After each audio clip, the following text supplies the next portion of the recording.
उसको बेच दिया भाई।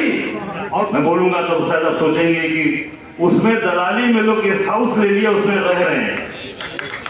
वो आपके चुने हुए जनप्रतिनिधि रहे, यहाँ से सांसद रहे, ये जनप्रतिनिधि चुना भदोही के लोगों ने। चालू न करवा पाए तो बेचो मत भाई। जनप्रतिनिधि आपके सांसद हैं, वो लोगों को गालियां देते हैं, तोड़ दिया। अगर आप अपना मान सम्मान स्वाभिमान बेच देंगे, कोई कुर्बानी देनी पड़ेगी, दुनिया में किसी से लड़ना पड़ेगा। वो फांसी पर लटका दें, चाहे वो देश से निकलवा दें, कभी चोरी और बेईमानी, कभी भ्रष्टाचार, और चाहे प्रधानमंत्री के खिलाफ लड़ना हो, चाहे मुख्यमंत्री के खिलाफ बोलना हो। आज बड़े बड़े नेता मुख्यमंत्री के खिलाफ तो बोलते हैं, पर प्रधानमंत्री और अमित शाह के खिलाफ उनके मुंह से एक शब्द नहीं निकलता। बोल देंगे, दूसरे दिन ईडी और सीबीआई, और तो उसके दुगुना से ज्यादा उठ पा गया। 1,54,700 हो गया। मैं खड़ी हो जाए, आगे बढ़ जाए। तो पश्चिम का कोई जिला नहीं है जिसको छोड़ा हमने, नाप दिया चारों तरफ। कोई नहीं, आजम खान साहब नहीं मिलना चाहते। सरकार के दबाव में जेल प्रशासन से बुलवाया गया।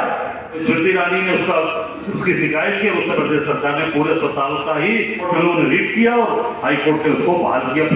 और जो आजकल डिप्टी सीएम बन के घूम रहे हैं लंबे चौड़े से, बेड मांगते रह गए, और बच्चे को इलाज तो छोड़ दीजिए, बिस्तर बेड भी नहीं मिला पीजीआई के अंदर।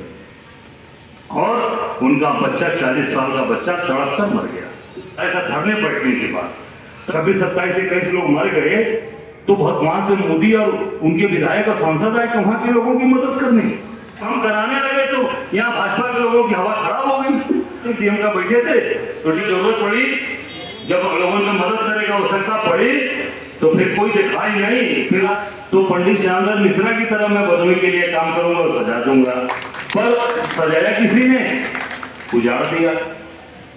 आपने बताया कि और चीनी मिल आपके सामने है, इंदिरा मिल है, तमाम डाई प्लांट, डाई प्लांट है, कंबल कारखाना है। जो भी काम उनके द्वारा चालू किए गए, उसको चलवाना और उसे ले चलना आगे तो अलग बात है। उसको बेच दिया, ताली बजाने की बात नहीं है, उसको बेच दिया भाई। और बेचने में, जहां तक मेरी जानकारी है कि बेचने में, मैं क्या बोलूंगा, मैं बोलूंगा तो शायद आप सोचेंगे कि मैं थोड़ा उनकी बुराई कर रहा हूं। बेचने में वो जो इंदिरा मिल बिकी, उसमें दलाली में लोग गेस्ट हाउस ले लिया, उसमें रह रहे हैं। वो आपके चुने हुए जनप्रतिनिधि रहे, यहाँ से सांसद रहे। अब सोचिए, ये जनप्रतिनिधि चुना भदोही के लोगों ने, गलत बोलने पंडित जी, उसको बिचवाया अपने रिश्तेदार नातेदार को, और उसमें दलाली खाकर उसमें गेस्ट हाउस बना लिया। आप सोच सकते हैं कि चुने हुए लोग, जो जनता के चुने हुए लोग हैं, जिनको आंख मूंद कर वोट देकर अपना सांसद, अपना विधायक बनाते हैं, उन्होंने आज ये ऐसा काम कब बताइए होगा भाई। और एक बार नहीं, कई बार सांसद विधायक रहे लोग, कई बार जनप्रतिनिधि रहे। ये दुर्भाग्य है। जिस पंडित जी की आज पुण्यतिथि पर हम आज एकत्रित हैं, इनको हम श्रद्धांजलि अर्पित कर रहे हैं, उनके द्वारा बनाए, कम से कम उसको चालू न करवा पाए तो बेचो मत भाई। बेच दिया, दलाली भी खा लिया। ये है चरित्र लोगों का आज के दिन। ऐसे लोगों को कैसे आप बर्दाश्त कर रहे हैं? अभी मैं देख रहा हूं, जो जनप्रतिनिधि आपके सांसद हैं, वो लोगों को गालियां देते हैं। नहीं गाली दिया? गाली दिया, उसके बाद भी लोगों ने वोट दिया। ये क्या है बेटा बना? अरे इतने आप पर पट्टी मत बांधिए भाई। अगर आप अपना मान सम्मान स्वाभिमान बेच देंगे, आज हमारी लड़ाई किस चीज की? मैं आपके सामने खड़ा हूं, किस चीज की लड़ाई है? क्यों लड़ रहा हूं मैं? इसलिए कि अपने मान और स्वाभिमान और सम्मान को कभी गिरने नहीं दूंगा। क्या उसके लिए कोई कुर्बानी देनी पड़ेगी, दुनिया में किसी से लड़ना पड़ेगा, समझौता नहीं हो सकता। चाहे उसके लिए वो फांसी पर लटका दें, चाहे वो देश से निकलवा दें, पर कभी समझौता इसलिए नहीं हो सकता कि हम लोग न कभी चोरी और बेईमानी, कभी भ्रष्टाचार, और कभी कोई माई का लाल दाग नहीं लगा सकता। आज इसीलिए लड़का के खड़े रहते हैं। चाहे प्रधानमंत्री के खिलाफ लड़ना हो, चाहे मुख्यमंत्री के खिलाफ बोलना हो। आज बड़े बड़े नेता मुख्यमंत्री के खिलाफ तो बोलते हैं, पर प्रधानमंत्री और अमित शाह के खिलाफ उनके मुंह से एक शब्द नहीं निकलता, एक शब्द विरोध की आवाज नहीं निकलती, क्योंकि जानते हैं जिस दिन बोल देंगे दूसरे दिन ईडी और सीबीआई और इनकम टैक्स उनको पकड़ ले जाएंगे, उनके घर छापे पड़ जाएंगे, उनके परिवार के लोगों को जेल में भेज दिया जाएगा। सारी जितनी काली कमाई है सब सामने निकल कर आ जाएगी, इसलिए चुप रहते हैं। हम लोग हैं छाती खोलकर खड़े, इसलिए 14 भी लड़ा मोदी से, 19 भी लड़ा। आप देखिए जब पहले प्रधानमंत्री घोषित थे 14 में मैं लड़ा, हमारे ही कुछ दल के ऐसे नेता थे जो आज छोड़कर चले गए कांग्रेस को, जो भाजपा के लिए काम कर रहे थे, गुलाम नबी आजाद प्रभारी थे, वो ऐसा वहां पर काम किया कि बनारस में ऐसा समर्थन लिया कि हमारा वोट घट गया, फिर भी हम लड़े, 76,000 वोट पाए।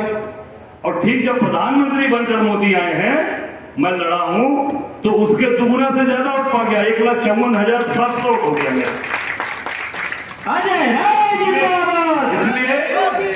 इसलिए कि हम लोग ईमानदारी और दमदारी से लड़ रहे हैं, कहीं उस पर कहीं दाग नहीं है, कोई माई का लफ्ज रोक नहीं पाएगा। पार्टी को भी लगा कि नहीं यार ये लड़ने वाला आदमी हो, दीदी को लगा होगा, प्रियंका जी को, राहुल जी को, मल्लिकार्जुन खड़गे को कि लड़ रहा है ये तो पीछे हट ही नहीं रहा है, इंच भी रोज लड़ रहा है, तो इसको प्रदेश में आगे बढ़ाया जाए, प्रदेश अध्यक्ष बनाया जाए, हो सकता है ये कांग्रेस शायद खड़ी हो जाए, आगे बढ़ जाए। तो अन्य स्थितियां सामने आपकी खड़ी है, जो जिम्मेदारी मुझे दी गई है रोज हम लोग नाप रहे हैं, पश्चिम से लेके पूरब। अभी अब 2 महीना में बीता है तो पश्चिम का कोई जिला नहीं है जिसको छोड़ा हमने, चाहे सहारनपुर से लेकर और पूरे बरेली तक नाप दिया, चारों तरफ कोई जिला नहीं छोड़ा, मुरादाबाद, रामपुर, संभल, आंवला, मेरठ, गाजियाबाद, कोई ऐसा जिला नहीं, बिजनौर, बुलंदशहर, रात भर हम लोगों ने दौड़े की। और अभी आपने देखा सताया जा रहा है, अत्याचार किया जा रहा है, आजम खान साहब को प्रताड़ित कर रही है सरकार, हम लोग चले गए। वो भी एक सरकार के दबाव में जेल प्रशासन कह दिया कि नहीं आजम खान साहब नहीं मिलना चाहते। अरे भाई ऐसी बात तो नहीं है, वो मिलना चाहते तो बात करके हम गए थे, सरकार के दबाव में जेल प्रशासन से बुलवाया गया कि नहीं मिलना चाहते। मैं गया, भाई मेरा जो कर्तव्य था, मेरा जो फर्ज है, दुख की घड़ी है तो दुख की घड़ी में उनके साथ मैं कंधे से कंधा मिलाकर खड़ा रहूंगा। और उनसे कहने गया था कि कोई जरूरत होगी आजम खान साहब, पूरी कांग्रेस पार्टी आपके साथ खड़ी, ये मैं कहने गया था। और आज ये कह रहा हूं इस मंच से, इस पवित्र स्थान से कह रहा हूं, हम निश्चित भाव से उनके साथ खड़े रहेंगे, अत्याचार अन्याय को बर्दाश्त नहीं करेंगे। अभी आप देख लीजिए तत्काल घटना है, अमेठी में एक संजय गांधी जी के नाम से अस्पताल चलता है, वहां पर एक महिला का इलाज हुआ, थोड़ी उसकी स्थिति सीरियस हुई तो उसको लखनऊ रेफर कर दिया, और वहां लखनऊ गई, वहां जाकर उसका देहांत हो गया। उसके बाद क्योंकि वो पूरा अस्पताल लगातार एक ट्रस्ट चलाता है जो गांधी परिवार से संबंधित है, और करीब 30 साल, 32 साल, 35 साल से अस्पताल चल रहा है, और बहुत बड़ा अस्पताल है। पीजीआई पहले वहां बना था, बाद में पीजीआई लखनऊ गया, वो पीजीआई की तरह ही बना हुआ। मैं गया था, उसे ब्लड डोनेशन भी किया था, मैंने ब्लड डोनेट किया था पिछली बार इंदिरा जी की पुण्यतिथि पर। तो वहां जाकर वो इलाज हुआ, उसके बाद जब मालूम चला गांधी परिवार वो उसको चलाता है उसका पूरी संस्था को, तो स्मृति ईरानी ने उसकी शिकायत की, उत्तर प्रदेश सरकार ने पूरे अस्पताल का ही पूरा का पूरा उसका जो वो था रजिस्ट्रेशन उसका निरस्त कर दिया, बंद कर दिया अस्पताल को। रोज यहाँ माताएं बहनी बैठी हैं, रोज वहां पर हजारों लोगों का इलाज होता था, ओपीडी थी, रोज वहां डॉक्टर देखते थे।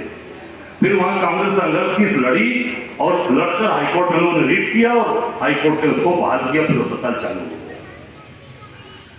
ऐसी घटना आप देखे होंगे कभी पीजीआई के अंदर इनके पूर्व सांसद भैरव मिश्रा जी, पढ़ा होगा आप लोगों ने सभी समाचार पत्रों में, जो बांदा से सांसद थे इनके 2014 में भैरव मिश्रा जी, वो अपने लड़के को इलाज कराने ले गए वहां अस्पताल में, और जो आजकल डिप्टी सीएम बन के घूम रहे हैं लंबे चौड़े से, क्या नाम उनका, ब्रजेश पाठक, उनसे बात करके वो गए थे कि मैं जा रहा हूं और वहां जरा बोल दीजिएगा मेरे बच्चे का इलाज हो जाए। ब्रजेश पाठक जी ने बोला कि नहीं बोला भगवान जाने, वहां वो गए, बेड मांगते रह गए। पूर्व सांसद भारतीय जनता पार्टी की, जिसकी ट्रिपल इंजन की सरकार है, बेड मांगते रह गए और बच्चे को इलाज तो छोड़ दीजिए, बिस्तर बेड भी नहीं मिला पीजीआई के अंदर, और उनका बच्चा 40 साल का बच्चा तड़प कर मर गया। उसके बाद वो धरने पर बैठे हैं, तो उसके बाद वहां के डॉक्टर वक्टर आए था धरने बैठने के बाद, तब जाके कुछ वहां हो पाया, वो भी तमाम विरोध के बाद। तो ये बड़ी बड़ी बात करने वाली सरकार की, हम हमारे यहाँ कार्यकर्ताओं का सम्मान है, हम बहुत मेहनत करते हैं। जब अपने पूर्व सांसद और पार्टी के वरिष्ठ नेता के बच्चे की जान नहीं, इलाज नहीं करा पाए, तो भारतीय जनता पार्टी के लोग ये कहें अगर जाके समाज में कि हम आम जनता के लिए जो बैठी माताएं बहनें, हमारे साथी, हमारे वरिष्ठ लोग बैठे हैं, इनका हम मदद करेंगे, इनकी इलाज कराएंगे, तो अब सीधे बोलो कि झूठ बोल रहे हो। ये झूठे लोग हैं, केवल झूठी बात कर कर वोट लेना जानते हैं। चुनाव आएगा, अभी वो ये लड़े थे गोपीगंज, वहां पूरा हिंदू मुसलमान चिल्ला चिल्ला कर दीनानाथ भास्कर ने क्या भाषण दिया था, मैंने सुना था वीडियो। अब सोचिए आप, आज जब कोई काम करने वाला आदमी काम करके आगे आया था, तो आज वो चीजों को ये आम जनता के साथ खड़ा रहे।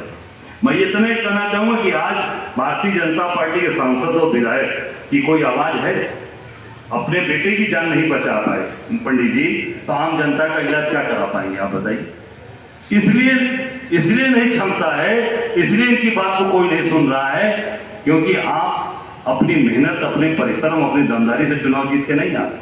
जैसा अभी कहा हमारे पूर्व के वक्ता ने, नीलम जी ने कहा कि वो पंडित जी अपना जब तबियत खराब थी तो भदोही के विकास के लिए श्यामधर मिश्रा जी गए थे और ट्रेन के अंदर एक्सपायर कर गए। वो जब सोच का आदमी रहेगा, जैसा आपने कहा ना कि 3 दिन उन्होंने बंद करा दिया, घेरवा दिया, आज के किसी विधायक सांसद की हैसियत है? तुरंत गुजरात की कंपनी का फोन आने लगेगा, कुछ नहीं कर पाएंगे। इसलिए कि आप जनता ने ऊपर देखकर वोट दिया है। ऊपर देखा, ऊपर, नीचे मत देखा, ऊपर देखा भैया। राष्ट्र देखा, देश देखने से गड़बड़ा जाए, कुल सब मामला भदोही डूब के चल जाए, तो ऊपर नीचे का कोई मतलब ही नहीं रह गया। नीचे विधायक और सांसद को कोई मतलब ही नहीं जान रहा, जिसको जान रहा है अरे मोदी जी, अरे मोदी जी काम कर रहे हैं भैया। भदोही की जरूरत पड़ेगा आपके कठौता के लोगों की, आपकी जरूरत पड़ल। और आई में पिछली दुर्गा पूजा में आग लगी पंडाल में, 26-27 21 लोग मर गए, तो वहां से मोदी और उनके विधायक और सांसद आए वहां के लोगों की मदद करने।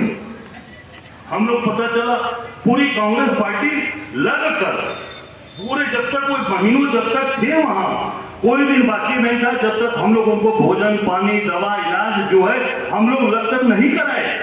एक दिन कराया गया। जब हम कराने लगे तो यहाँ भाजपा के लोगों की हवा खराब हो गई।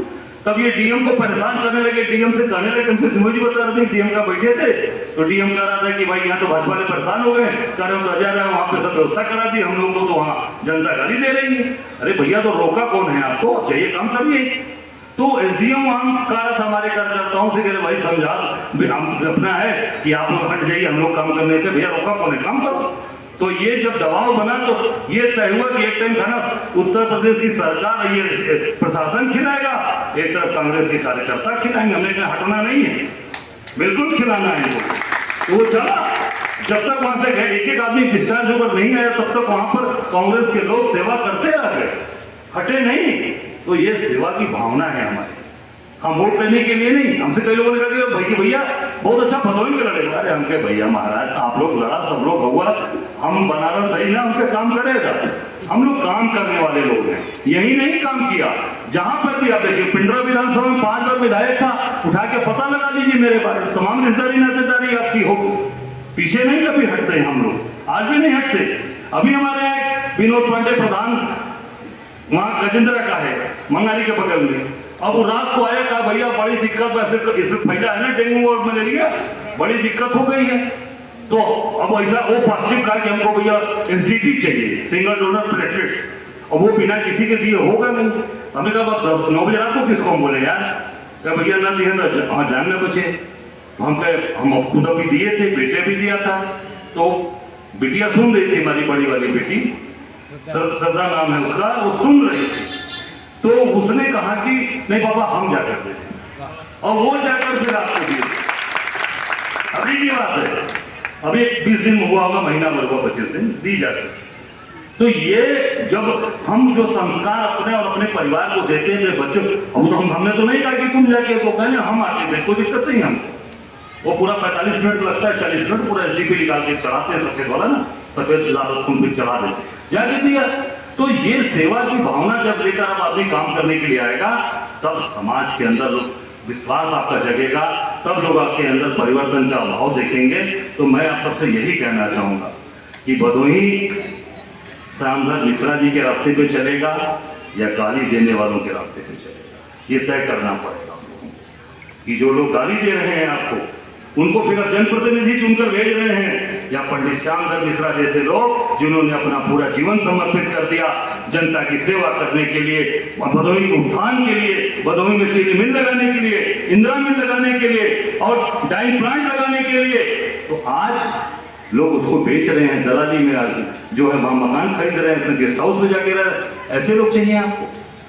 तो ये तय करने का समय आ गया। 6 महीने का समय है, ज्यादा समय नहीं। नवंबर, दिसंबर, जनवरी, फरवरी, मार्च, अप्रैल, मई में चुनाव वोट पड़ जाए। ये 6 महीने का समय है, ये 6 महीने का समय है। मैं आप लोगों से हाथ जोड़ कर आग्रह करूंगा, 6 महीना पूरी ताकत के साथ अपने 25 साल, 20 साल, 35 साल, 40 साल के लोग बैठे जिन्होंने पूरा अपना जीवन कांग्रेस को दिया, 6 महीने पूरी ताकत से लग जाएगी, अपनी ताकत लगा दीजिए। मैं आप सबको ये विश्वास दिलाता हूं कि 2024 में केंद्र के अंदर पूरी सरकार कांग्रेस पार्टी की और इंडिया गठबंधन की सरकार बनेगी, कोई रोक नहीं पाएगा। राहुल गांधी जी प्रधानमंत्री बनेंगे, इसी इंडिया गठबंधन के अंदर राहुल गांधी जी प्रधानमंत्री बनेंगे। हम सब लोगों को तय करना पड़ेगा, और जैसा भी आप साथ चाहते हैं 24 आप जीत कर दीजिए, हम आपको विश्वास दिलाते हैं 27 भी आपका होगा। 27 भी दुनिया की जो ताकत नहीं हो पाएगी। जब 24 का झंडा गाड़ देंगे तो 27 में तो हम लोग दिन रात एक कर देंगे। कोई गली, कोई दरवाजा, कोई गांव और कोई मोहल्ला नहीं छोड़ेंगे जहां सारे लोगों को जागृत करके सड़क पर न उतार देंगे।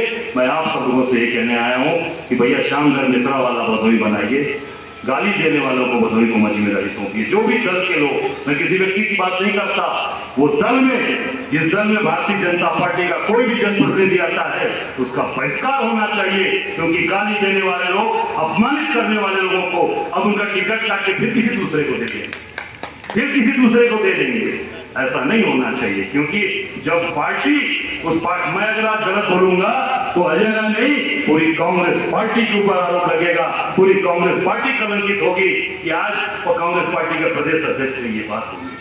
तो आज उनका सांसद अगर यहाँ के लोगों को गाली देता है, अपमानित करता है, उसके बाद भी लोग अगर उसको चुनते हैं, उसके बाद फिर टिकट काट के दूसरे को थमा देंगे कि नहीं भैया नया आ गया, ये बड़ा तगड़ा काम करेगा। ऊपर देखिए, ऊपर देखिए, फिर ऊपर दिखा देंगे, और नीचे का जब जरूरत पड़ी, जब लोगों ने मदद करेगा, आवश्यकता पड़ी, तो फिर कोई दिखाई नहीं, फिर वही बेचारे भदोही वाले। मैं तो गया, मैं क्यों ना खाना शुरू करा, मैं देखने के लिए गया था। जब मैं गया ट्रामा सेंटर तो वहां भी स्थिति देखा, तो वहां लोगों ने कहा कि हम लोग रात से हैं, कोई खाने पीने की व्यवस्था हमारी प्रशासन ने नहीं की, और रात को पहुंच गए थे। मैं करीब पहुंचा था वहाँ 10:30 बजे होगा, सवेरे 10 बजे मुझे पता चला, तो भाग कर गया 10 बजे। वहां पर यही बात बोली। फिर जब मैं इमरजेंसी में BHU के अंदर गया, कुछ वहां लोग एडमिट थे, वहां भी महिलाओं ने काम मिलने में गया, परिवार वालों को बताई कोई दिक्कत का नहीं, बाकी तो इलाज थोड़ा बहुत कम बेसी चल रहा है, पर हम लोग की कुछ खास पिए चाय है कि कोई व्यवस्था नहीं की है। तो मेरे साथ हमारे कार्यकर्ता थे, मैं कभी तुरंत जो भी खाना जहाँ उपलब्ध हो, जो नाश्ता हो, तुरंत लाके को शुरू कराइए, दोनों से। फिर परमानेंट यहाँ पर कढ़ाई चढ़ जानी चालू लगाओ, खाना खिलाओ, जो भी सुबह शाम तीनों टाइम, चारों टाइम खिलाओ। तो वो जब आप वो दुख दर्द समझने वाला व्यक्ति रहेगा, जो आपकी तकलीफ को समझेगा, जो नीचे देख के चलेगा। लोग गाँव में लोग नीचे देख के चले, ठोकर लग जाएगी, नीचे न देखो तो ठोकर लग जाएगी, ऊपर मत देखा, तो नीचे में देखा हुआ तो नीचे लोग देखा नहीं पड़ा। अब नीचे देखने का समय है, नीचे देखकर जब चलेंगे तो सबके दुख सुख में खड़ा रहेगा, जनप्रतिनिधि अपनी जिम्मेदारी महसूस करेगा। जब वो समझता है कि नहीं ऊपर ही देखना है, ऊपर देख के वोट देना, तो फिर हम क्यों जाएंगे आपके सुख दुख में, कोई मतलब नहीं है। फिर वो दलाली करेगा, तिकड़म करेगा और अपनी दुकानदारी चलाएगा, ठेकेदारी करेगा यहाँ से लेके चारों तरफ। और वो गुजरात के लोग आके लूट रहे हैं। आज घर घर नल जल है ना, लगा रहे हैं ना गाँव में, कि चालू हुआ, कौन काम कर रहा है, उसके ठेकेदार कौन है? सब गुजरात के लोग बैठे हैं, सारा काम गुजरात के लोग लेकर जा रहे। कोई भदोही का काम कर रहा हो तो बताइएगा, जो होगा तो उसमें पेटी कॉन्ट्रैक्टर होगा या सुपरवाइजर होगा, इससे ऊपर का कोई पद नहीं होगा उनके पास, क्योंकि सारा पैसा गुजरात जा रहा है। वो 80 सीट चाहिए, सारा वोट चाहिए, पर जो पैसा है, जो काम है, वो भदोही के लोगों के नहीं, बनारस और गाजीपुर के पॉकेट पे नहीं जाएगा, वो गुजरात जा रहा है, अहमदाबाद, सूरत और बड़ौदा जा रहा है। इसको समझिए आप लोग। अगर नहीं समझ पाए और नहीं समझा पाए तो आने वाला बहुत समय और खराब होने वाला है। मैं आप सब लोगों से, मैं तो एक कांग्रेस का सिपाही हूं, कांग्रेस के लिए काम कर रहा हूं, और ये भी मैं दिन रात लगा हूं। कल मैं चित्रकूट भी जाऊंगा, कल मैं भैरव मिश्रा जी के घर भी जाऊंगा, उनके बच्चे के दुख में शामिल भी रहूंगा, ताकि उनको एहसास हो कि कांग्रेस हर दुख दर्द के साथ, हर दुखियारे के साथ कांग्रेस पार्टी खड़ी रहती है, ताकि ये संदेश जाए कि पूरे प्रदेश को लेकर चलने की क्षमता कांग्रेस के अंदर है। और निश्चित तौर से हम सब लोग इसी के तहत आगे बढ़कर काम कर रहे हैं। मैं फिर आप लोगों से कहूंगा कि भदोही को पंडित श्यामधर मिश्रा के रास्ते में लेके चलिए। बहुत बहुत धन्यवाद। जय हिंद, जय।